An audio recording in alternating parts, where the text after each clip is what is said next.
Hey everyone, welcome back. Today, we're diving into how to switch to Xfinity Mobile in 2025. If you're fed up with your current carrier's high bills or spotty service, Xfinity Mobile offers a seamless switch with great perks like unlimited data, reliable 5G speeds, and easy integration with your Xfinity home services. Let's get started. First things first, check your eligibility. Head over to the Xfinity website or app and enter your details. You'll need to be an existing Xfinity customer or sign up for their internet services to qualify, which makes it super convenient if you're already in the ecosystem. This step ensures you can take full advantage of bundled savings. Next, explore the plans and devices. Xfinity Mobile has flexible options, from by-the-gig plans to unlimited data. In 2025, they're emphasizing eco-friendly devices, so browse their selection of the latest smartphones from brands like Apple and Samsung.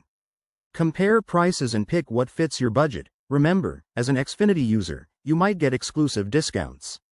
Now, port your number. This is crucial to keep your contacts and avoid that awkward new number phase.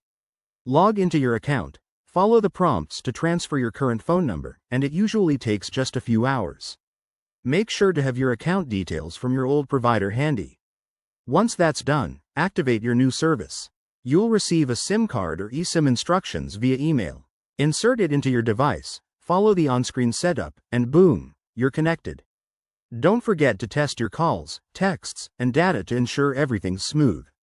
Finally, enjoy the benefits. Xfinity Mobile uses Verizon's network for top-notch coverage, and you can manage everything through the Xfinity app.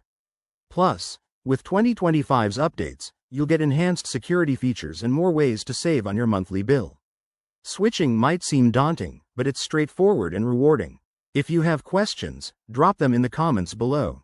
Thanks for watching, and hit that like button if this helped. See you in the next video.